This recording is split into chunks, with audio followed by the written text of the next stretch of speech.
বিসমিল্লাহির রহমানির রহিম। দাউদ public school and কলেজের কলেজ শাখার একাদশ এবং দ্বাদশ শ্রেণীর ছাত্রদেরকে স্বাগতম।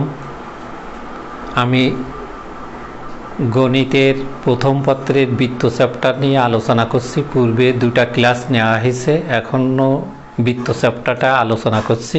আজকে আর একটা অঙ্ক নিয়ে আলোচনা করব। আমি অঙ্কটা একটু পড়ছি।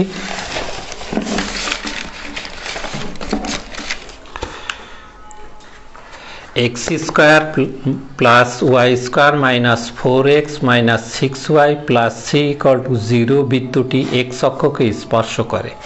সি এর মান এবং স্পর্শ বিন্দুর স্থানাঙ্ক নির্ণয় করো।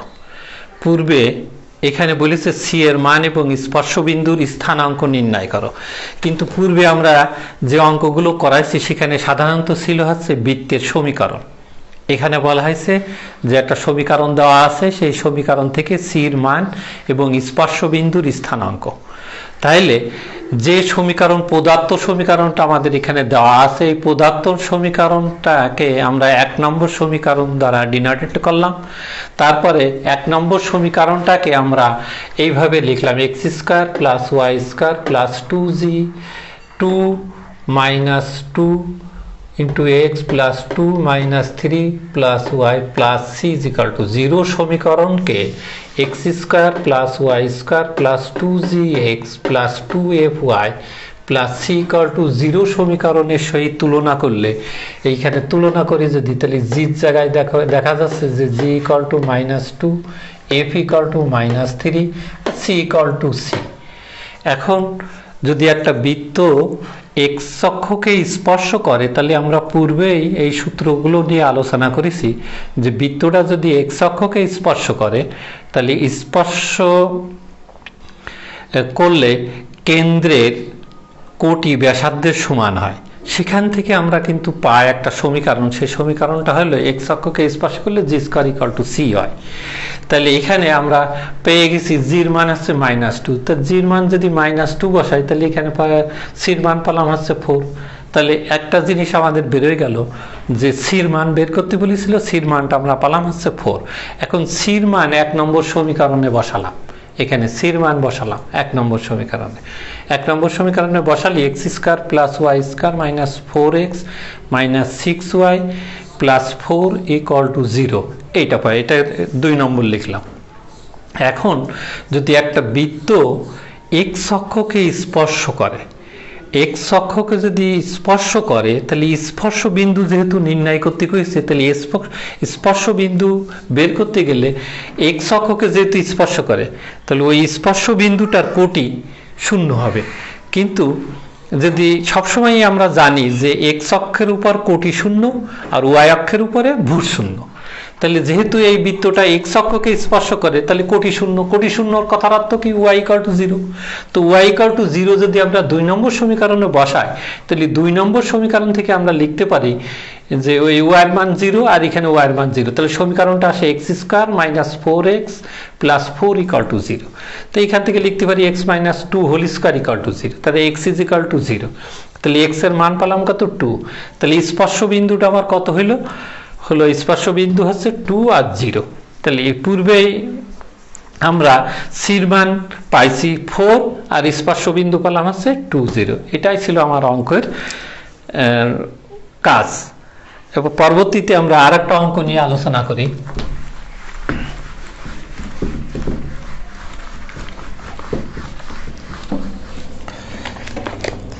এখানে অঙ্কটা হচ্ছে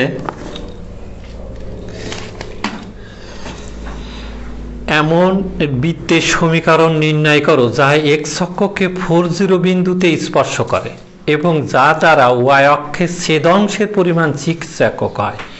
বৃত্তটির সমীকরণ নির্ণয় করতে হবে। বলা হচ্ছে কি যে এমন বৃত্তের সমীকরণ নির্ণয় করো যা এক্স অক্ষকে 40 বিন্দুতে স্পর্শ করে এবং যার দ্বারা ওয়াই অক্ষের ছেদংশের পরিমাণ হচ্ছে 6 একক। বৃত্তটির সমীকরণ আমার নির্ণয় করতে হবে। এখন বৃত্তটির সমীকরণ নির্ণয় করতে গেলে, এই যে আমরা এখন আগেই আমরা বলেছি যে সবসময় আমি এই কথাটুকু বলি যে বৃত্তের সমীকরণ নির্ণয় করতে গেলে আমার যদি বৃত্তের অঙ্ক পড়ে আমরা যদি দেখি যে ওর মধ্যে কেন্দ্র আছে, তাহলে আমরা ব্যাসার্ধ ধরে নিই। আবার ব্যাসার্ধ দেওয়া থাকলে কেন্দ্র ধরে নিই। কিন্তু এখানে আমরা পড়ে দেখলাম যে দুটোর একটাও নেই। যদি দুটোর একটাও না থাকে অঙ্কর ভিতরে, তখন আমরা কি কাজ করছি, বৃত্তের সাধারণ সমীকরণটা ধরে নিচ্ছি।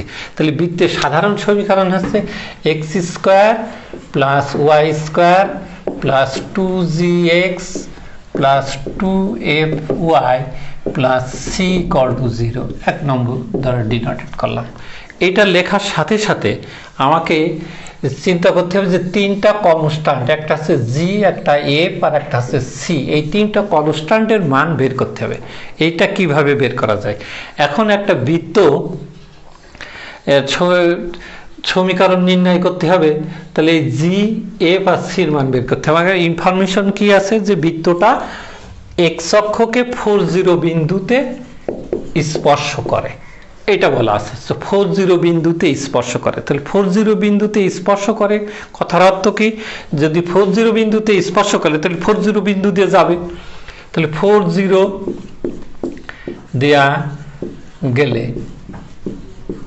স্পর্শ করলে গেলে, তাহলে এখানে এক্স এর মান বসাবো 4 আর ওয়ার মান বসাবো হচ্ছে 0। তখন পাচ্ছি কি 16 plus 0 plus gf 2g into 4 2f into 0 plus c equal to 0। এটা পাবো। তাহলে এখান থেকে লিখতে পারি 16 plus 8g plus c equal to 0। এটা দিলাম আমরা 2 নম্বর সমীকরণ, ডিনোটেড করলাম 2 দ্বারা। এখন এই বৃত্তটা যেহেতু এক্স অক্ষকে স্পর্শ করে, তাহলে পূর্বে আমরা জানি যে এক্স অক্ষকে স্পর্শ করলে g square equal to c হয়, আর ওয়াই অক্ষকে স্পর্শ করলে হচ্ছে f square equal to c. তাহলে আমরা যেহেতু এই বৃত্তটা এক্স অক্ষকে এই বিন্দুতে স্পর্শ করে, তাহলে আমরা লিখতে পারি জি স্কোয়ার ইকুয়াল টু সি। এটা আমরা একটা সমীকরণ দ্বারা ডিনোটেড করলাম, 3 নম্বর সমীকরণ। এখন ডিনোটেড করার পর দেখছি যে তাহলে এই সির মান, এই যে 2 নম্বর সমীকরণে যদি আমরা বসাই, তাহলে এখানে 16 plus 8g plus g square equal to 0। তাহলে এখান থেকে লিখতে পারি কি g plus 4 whole square equal to 0। তাহলে জি ইকুয়াল টু -4, এটা পেলাম। এখন জির মান যেহেতু পাইছি -4, তাহলে এই 3 নম্বর সমীকরণে যদি জির মান বসাই তাহলে সির মান পাবো, অর্থাৎ সি ইজ ইকুয়াল টু 16। এখন আমার কি থাকলো বাকি, যে জির মান পালাম আর কিসের মান পাইছি, সির মান পাইছি। এখন দরকার আমার হচ্ছে এফ এর মান বের করা। এখানে দুটো কনস্ট্যান্টের মান পেয়ে গেছি, এখন বাকি হচ্ছে এফ। তাহলে এফ এর মান আমার বের করতে গেলে এই অঙ্কতে আমার আর একটা ইনফরমেশন দেওয়া আছে যে ওয়াই অক্ষের খণ্ডিত অংশের দৈর্ঘ্য, এটা বলা আছে 6। তা আমরা জানি এই সাধারণ সমীকরণটা যদি ওয়াই অক্ষকে খণ্ডিত করে, সেই খণ্ডিত অংশের দৈর্ঘ্যটা হয়, এর আগেই বলা হয়েছে 2√f স্কোয়ার মাইনাস সি। এটা হচ্ছে এই বৃত্তটার ওয়াই অক্ষের খণ্ডিত অংশের দৈর্ঘ্য। এটা প্রশ্ন অনুসারে দেওয়া আছে 6। তাহলে এখান থেকে লিখতে পারি কি √f square minus c equal to হচ্ছে 3, বা এফ স্কোয়ার বর্গ করে যদি তাহলে হয় হচ্ছে 9, বা সির মান আমরা বসাই দিই, সির মান পাইছি 16, তাহলে F square minus 16 equal to হচ্ছে 9, অর্থাৎ এফ স্কোয়ার ইকুয়াল টু 25, অর্থাৎ এফ ইকুয়াল টু +-5। তাহলে আমার এখন জির মান পাইছি কি -4, সির মান পাইছি 16, আর এফ এর মান পাইছি হচ্ছে +-5। এই 3টা মান আমি 1 নম্বর সমীকরণে বসাই দেবো। 1 নম্বর সমীকরণে বসালে আমার বৃত্তের সমীকরণ আমরা পেয়ে যাব। বৃত্তের সমীকরণটা কি, x² + y² আর এই জির মান বসাচ্ছি, জির মান আমার ছিল আছে মাইনাস, তাহলে -8x plus -10y plus 16 equal to 0। এটা হচ্ছে আমার নির্ণয় বৃত্তের সমীকরণ। এখন এই অঙ্কটা যদি ল্যাঙ্গুয়েজে না দিয়ে একটা ছবি আঁকায় দেওয়া থাকে, ছবি আঁকায় দিয়ে বলা হয় যদি বৃত্তের সমীকরণ নির্ণয় করো, তাহলে আমি সেই ছবিটা নিয়ে আলোচনা করি আগে। যে একটা ছবি দেওয়া আছে, এখানে ভাষায় দেওয়া নেই, একটা ছবি দিয়ে বলা হইলে এই উদ্দীপকের সাহায্যে বৃত্তটির সমীকরণ নির্ণয় করো, তাহলে কিভাবে করব?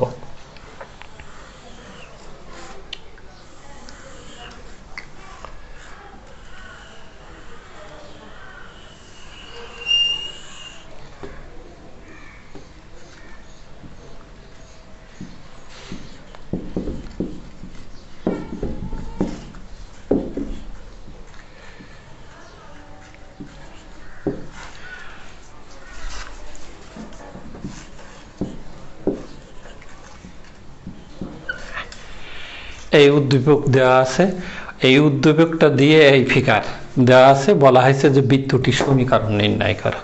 তাহলে এখানে দেখানো আছে যে বৃত্তটা এক্স অক্ষকে 40 বিন্দুতে ছেদ করে, আর বলা আছে কি ওয়াই অক্ষের খণ্ডিত অংশের দৈর্ঘ্য হচ্ছে AB, এটা বলা আছে 6। এখন আমার বৃত্তের সমীকরণ নির্ণয় করতে হবে। আমার যে অঙ্কটা আগে করালাম সে অঙ্কটা এইভাবে একটা ছবি দিয়ে আসলো, দিয়ে তো বলা হলো যে বৃত্তটির সমীকরণ নির্ণয় করো। তাহলে আমাকে আগে যেভাবে করেছিলাম সেইভাবে করতে হবে। অথবা এই অঙ্ক এইভাবে না বলে যে ওয়াই অক্ষের খণ্ডিত অংশের দৈর্ঘ্য, এই কথাটা যদি না বলে যদি এইভাবে বলে, তাহলে আমাকে কিভাবে করতে হবে সেটাও আবার দেখা। একটা বৃত্ত সমীকরণ নির্ণয় করো যা মূল বিন্দু থেকে 4 একক দূরে ওয়াই অক্ষকে ঋণাত্মক দিকে স্পর্শ করে এবং এক্স অক্ষকে 6 একক, অন্য আরেকটা অঙ্ক, সেই অঙ্কটা এরকম করে বলা আছে যে এরূপ বৃত্তের সমীকরণ নির্ণয় করো যা মূল বিন্দু হইতে 4 একক দূরে ওয়াই অক্ষকে, মূল বিন্দু থেকে, এটা মুছে ফেলাই,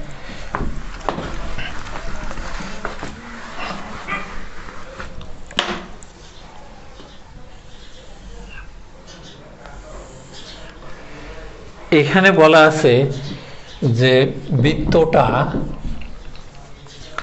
একটি বৃত্তের সমীকরণ নির্ণয় করো যা মূল বিন্দু হইতে 4 একক দূরে, এই যে ঋণাত্মক দিক, এটা হচ্ছে ওয়াই অক্ষের ঋণাত্মক দিক, এই ঋণাত্মক দিকে 4 একক দূরত্বে একটা বৃত্ত বলা আছে যে স্পর্শ করে আর এক্স অক্ষকে খণ্ডিত করে, এক্স অক্ষকে খণ্ডিত করে, এই বৃত্তটার সমীকরণ নির্ণয় করে। এখানে এইটা ধরো এক্স অক্ষের খণ্ডিত, আর এখানে বলেছে 4 একক, তার মানে এখানে 0-4 এইভাবে দেওয়া থাকলো, আর এটা বলা আছে 6, এই ডিস্টেন্সটা এই বিষয়মান বলা আছে 6, বৃত্তটির সমীকরণ নির্ণয় করো। তাহলে আগের অঙ্কের মতন এখানে আগের অঙ্কটা বিন্দু দেওয়া ছিল না, শুধু বলেছে মূল বিন্দু থেকে ওয়াই অক্ষের ঋণাত্মক দিকে 4 একক, 1 2 3 4, এই 4 এককে স্পর্শ করে। তাহলে ওই একই রকম নিয়ম দিয়ে করতে হবে। যেখানে আমার আগে ছিল হচ্ছে এক্স অক্ষের খণ্ডিত অংশের ওয়াই অক্ষের খণ্ডিত অংশের দৈর্ঘ্য, এখানে আছে এক্স অক্ষের খণ্ডিত অংশের দৈর্ঘ্য। যেখানে ছিল এক্স অক্ষকে স্পর্শ করে, এখানে আছে ওয়াই অক্ষকে স্পর্শ করে, এছাড়া আর কিছুই না। নেক্সট আমরা আরেকটা অঙ্ক নিয়ে আলোচনা করি। এর আগে আমরা আলোচনা করেছিলাম যে একটা বৃত্ত বহিস্থভাবে স্পর্শ করে, বহিস্থভাবে স্পর্শ করতে গেলে কিভাবে করতে হবে, সেখানে অঙ্কটা আমি একটু বলি যে একটি বৃত্তের সমীকরণ নির্ণয় করো যার কেন্দ্রের স্থানাঙ্ক হচ্ছে 4 এবং যা x square plus Y square equal to 4 বৃত্তকে বহিস্থভাবে স্পর্শ করে। X square plus Y square equal to 4 এই বৃত্তটাকে বহিস্থভাবে স্পর্শ করে। একটা বৃত্ত, যে বৃত্তের কেন্দ্র দেওয়া আছে, কেন্দ্র হচ্ছে 3 4, এটা হচ্ছে কেন্দ্র, কেন্দ্র দেওয়া আছে 3 4। তো পূর্বে আমি বলেছি যে যে বৃত্তটা আমার নির্ণয় করতে হবে সেই বৃত্তটার যদি কেন্দ্র দেওয়া থাকে তাহলে আমরা একটা ব্যাসার্ধ ধরে নেব। তাহলে আমরা ধরি ব্যাসার্ধ ইকুয়াল টু এ। তাহলে ব্যাসার্ধ যদি এ হয় আর কেন্দ্র আছে 3, 4, তাহলে আমরা একটা সমীকরণ জানি, x minus h whole square plus y minus k whole square equal to হচ্ছে এ স্কয়ার, এটা জানি। তাহলে এখানে এইচ এর জায়গায় হবে 3 আর কে এর জায়গায় হবে হচ্ছে 4। এখান থেকে লিখতে পারি x minus 3 whole square plus y minus 4 whole square equal to a square, এটা দিলাম 2। এই নির্ণয় বৃত্তটা, এটা হচ্ছে নির্ণয় বৃত্ত আর এটা হচ্ছে প্রদত্ত বৃত্ত। তো এই নির্ণয় বৃত্তটা প্রদত্ত বৃত্তকে বলেছে বহিস্থভাবে স্পর্শ করে। তাহলে বহিস্থভাবে যদি স্পর্শ করে তখন আমরা একটা জিনিস বলেছিলাম যে বহিস্থভাবে স্পর্শ করতে গেলে দুটো বৃত্তের কেন্দ্রদ্বয়ের দূরত্ব ব্যাসার্ধদ্বয়ের যোগফলের যদি সমান হয় তাহলে সেই দুটো বৃত্ত বহিস্থভাবে স্পর্শ করে। এই দুটো বৃত্ত তাহলে এখানে বলেই দেওয়া আছে আমার অঙ্কতে যে 1 নম্বর বৃত্ত এবং 2 নম্বর বৃত্তটা বহিস্থভাবে স্পর্শ করে। তাহলে 1 নম্বর বৃত্তের কেন্দ্র তো আমরা দেখলেই বুঝতে পারছি যে 1 নম্বর বৃত্তের কেন্দ্র 0, 0, 0, 0 এবং ব্যাসার্ধ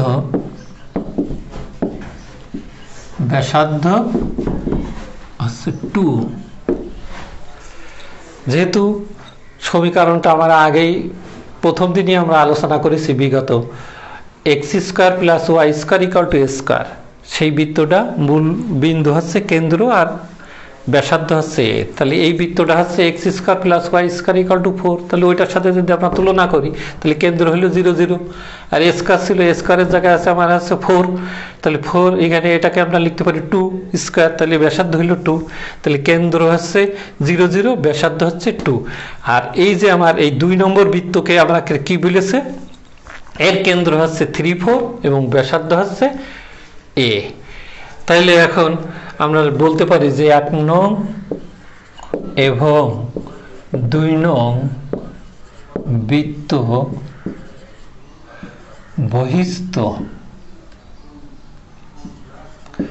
বহিস্থভাবে স্পর্শ করে। তাহলে বহিস্থভাবে যদি স্পর্শ করে তাহলে কেন্দ্রদ্বয়ের দূরত্ব আমাকে সূত্র হচ্ছে, দূরত্ব নির্ণয়ের সূত্র কি, যে √ ভুজদ্বয়ের অন্তরের বর্গ আর কোটিদ্বয়ের অন্তরের বর্গ। তাহলে ভুজদ্বয় কোনটা, ভুজ হচ্ছে একটা ভুজ আর এই দুটো বিন্দুর মধ্যে ভুজ, এটা ভুজদ্বয়ের অন্তর। তাহলে 3 - 0 হচ্ছে ভুজদ্বয়ের অন্তরের বর্গ প্লাস কোটিদ্বয়ের অন্তর, এ হচ্ছে কোটি, এই বিন্দুর কোটি আর এই বিন্দুর কোটি, এটা কোটিদ্বয়ের অন্তর। তাহলে 4 - 0 সমান সমান কি হবে, ব্যাসার্ধ দ্বয়ের যোগফল। ব্যাসার্ধ এই বৃত্তের ব্যাসার্ধ হচ্ছে এ আর এই বৃত্তের ব্যাসার্ধ হচ্ছে 2। তাহলে এখান থেকে আমরা লিখতে পারি 9 + 16 ইকুয়াল টু a + 2। তাহলে এখানে 5 ইকুয়াল টু 25 হয়, a + 2। তাহলে a ইকুয়াল টু 3। আমার অজানা ছিল কি এ, যে বৃত্তটা আমরা নির্ণয় করব তার অজানা ছিল এ, মানে হচ্ছে ব্যাসার্ধ। তাহলে 2 নম্বর সমীকরণে যদি আমরা এর মান বসাই দিই তাহলে আমার বৃত্তের সমীকরণ হয়ে গেল x - 3 whole square plus y - 4 whole square equal to এই যে 3 স্কয়ার। এটা হচ্ছে আমার নির্ণয় বৃত্তের সমীকরণ। তাহলে নির্ণয় বৃত্তের সমীকরণ আমরা পেলাম কি, যে x - 3 whole square plus y - 4 whole square equal to 3 square. এটা একটা সমীকরণ বৃত্তের। তাহলে এরপরে আমরা একটা পোলার স্থানাঙ্ক দিয়ে বৃত্তের সমীকরণ দেওয়া আছে, সেই সমীকরণ থেকে আমাদের বৃত্তের কেন্দ্র এবং ব্যাসার্ধ নির্ণয় করতে হবে। পোলার স্থানাঙ্ক, তাহলে পোলার স্থানাঙ্কটা আমাদের কি, পোলার স্থানাঙ্ক দেওয়া আছে, তার পোলার স্থানাঙ্ক হচ্ছে আর থিটা, এই দুটো আছে পোলার স্থানাঙ্ক, আর কার্তেশীয় স্থানাঙ্ক আমরা ধরলাম এক্স আর ওয়াই। এই দুটোর মধ্যে রিলেশনটা আমাদের কি আছে আমরা আগেই জানি যে x is equal to r cos theta আর y equal to r sine theta, এই দুটো আছে। তাইলে যদি এরকম দেওয়া থাকে যে আর ইকুয়াল টু 2, এখানে আর ইকুয়াল টু 2 এটা কিন্তু একটা পোলার স্থানাঙ্কের সাহায্যে বৃত্তের সমীকরণ। তাহলে আর সমান, এখান থেকে আমরা জানি কি আর সমান হচ্ছে root over x square plus y square equal to 2। তাহলে এখান থেকে বর্গ যদি করি তাহলে কি লিখতে পারি x square plus y square equal to 4। তাহলে এটা হচ্ছে আমার কার্তেশীয় স্থানাঙ্কর মাধ্যমে একটা বৃত্তের সমীকরণ। এখন এই বৃত্তটা যখন আমরা লিখছি x square plus y square equal to 4, তখন এই বৃত্তের কেন্দ্র কত? এই বৃত্তের কেন্দ্র হচ্ছে 0 0 এবং ব্যাসার্ধ হচ্ছে 2। যেহেতু আমরা x square plus y square x square plus y square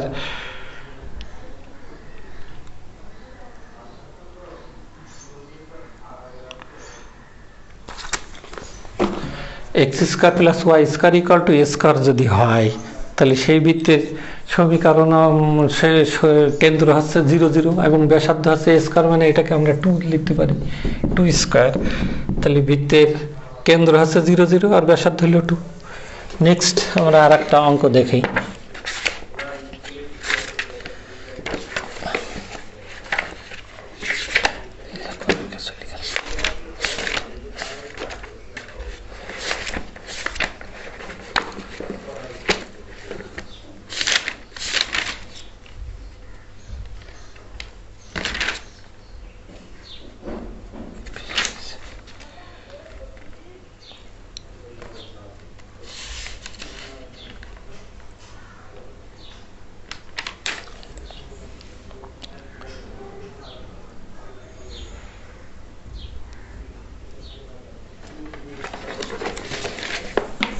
এখানে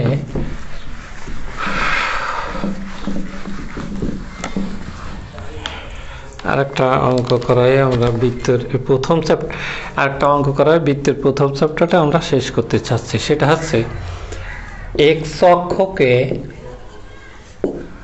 স্পর্শ করে, এক্স অক্ষকে স্পর্শ করে আর কেন্দ্র হচ্ছে 7। এইরূপ বৃত্তের সমীকরণ, এইরূপ বৃত্তের সমীকরণ নির্ণয় করা। একটা বৃত্তর সমীকরণ নির্ণয় করো যা এক্স অক্ষকে স্পর্শ করে এবং কেন্দ্র -5 7। তাহলে এইটা যদি আমরা এইটা নিয়ে যদি আলোচনা করতে যাই তাহলে দেখব এটা সাধারণত আমাদের 2 নম্বরের প্রশ্ন থাকতে পারে অথবা এমসিকিউ যেটা আছে 1 নম্বরের সেই ধরনের প্রশ্ন থাকে। তাইলে একটা বৃত্তের সমীকরণ নির্ণয় করতে কইছিস, তাহলে বৃত্তের সমীকরণ নির্ণয় করার সময় আমাকে কেন্দ্র দেখো দেওয়া আছে, আমার দরকার কি? দরকার হচ্ছে ব্যাসার্ধ। তাহলে ব্যাসার্ধ এখন আমার এখানে বের করতে হবে। আমরা পূর্বেই বলেছি যে একটা বৃত্ত যদি এক্স অক্ষকে স্পর্শ করে তাহলে তার কেন্দ্রের কোটি ব্যাসার্ধের সমান হয়। তাহলে এখানে কেন্দ্রের কোটি কত? 7। তাহলে এই কেন্দ্রের কোটিটা হবে হচ্ছে ব্যাসার্ধ, কেন্দ্রের কোটিটা হবে হচ্ছে ব্যাসার্ধ। তাহলে বৃত্তের সমীকরণ যেহেতু কেন্দ্র পাইছি, তাহলে x plus 5 whole square plus y minus 7 whole square equal to 7 square, এটা হচ্ছে বৃত্তের সমীকরণ। তাহলে এটা এমসিকিউর প্রশ্ন, যদি একটা বৃত্ত এক্স অক্ষকে স্পর্শ করে এবং কেন্দ্র দেওয়া আছে তাহলে বৃত্তের সমীকরণ এটা। এখানে 4টা দেওয়া থাকবে হয়তো 1 2 3 4, এখানে আমাকে দেখতে হবে যে এর মধ্যে কোনটা ঠিক, যেটা ঠিক সেটাকে করতে হবে। তাহলে বৃত্তের সমীকরণ নির্ণয় করতে গেলে যদি কেন্দ্র দেওয়া থাকে এবং এক্স অক্ষকে, এখানে যদি এক্স অক্ষ না বলি ওয়াই অক্ষ বলতো, ওয়াই অক্ষ নিয়েও আলোচনা হতে, ওয়াই অক্ষকে স্পর্শ করে এবং কেন্দ্র আছে এটা, তাহলে আমরা কি লিখতাম? তখন ব্যাসার্ধ আমরা জানি যে একটা বৃত্ত ওয়াই অক্ষকে যদি স্পর্শ করে তাহলে তার কেন্দ্রের ভুজ ব্যাসার্ধের সমান হয়, তাহলে কেন্দ্রের ভুজটা কত? কেন্দ্রের ভুজ হচ্ছে -5, তাহলে এটা হচ্ছে ব্যাসার্ধ, এটা হচ্ছে ব্যাসার্ধ। তখন আমরা লিখবো যে x - 5 whole square plus y - 7 whole square আর -5 হোল স্কয়ার, এটা লিখবো। তাহলে বৃত্ত যদি এইভাবে দেয়া থাকে, সমীকরণ নির্ণয় করতে হবে, কিন্তু তার স্পর্শক কথাটা যদি দেয়া থাকে এবং কেন্দ্র দেয়া থাকে, তাহলে আমরা এইভাবে এই অঙ্কগুলো করব। তাহলে অঙ্ক করার সময় আমাদেরকে দেখতে হবে যে বৃত্তের সমীকরণ বের করতে গেলে পূর্বে আমি বলেছি যে ওই বৃত্তের কেন্দ্র আছে কিনা এবং ব্যাসার্ধ আছে কিনা, সেই জিনিসটা আগে বড় জিনিস। যদি ওইটা থাকে তাহলে শর্ট করে আমরা একটা সমীকরণ লিখতে পারি, x - h whole square plus y - k whole square, এই যে x - h whole square plus y - k whole square equal to a square. এই সমীকরণের মধ্যে কোনটা আমার অনুপস্থিত, কেন্দ্র না ব্যাসার্ধ? যদি আমার কেন্দ্র অনুপস্থিত থাকে তাহলে কেন্দ্র বের করার চেষ্টা করব, আবার যদি ব্যাসার্ধ অনুপস্থিত থাকে তাহলে ব্যাসার্ধ বের করার চেষ্টা করব। আর এটা যদি না থাকে তাহলে আমরা ওই যে পূর্বে অঙ্ক যখন করেছি সাধারণ সমীকরণ, সেই সাধারণ সমীকরণের দিকে আমরা অগ্রসর হব। সাধারণ সমীকরণটা ধরে সাধারণ সমীকরণ যখন লেখা হয় তখন জি, এফ আর সি এই তিনটা কনস্ট্যান্ট কিভাবে বের করতে হবে সেটা নিয়ে আমাকে সবসময় আলোচনা করতে হবে, এর বেশি আর কিছু নেই। তাহলে বৃত্তের অঙ্ক আমার মনে হয় খুব কঠিন না। এই দিকগুলো যদি যার জানা আছে সে চট করে ধরতে পারবে এবং উত্তর করতে পারবে। তা আল্লাহ হাফেজ।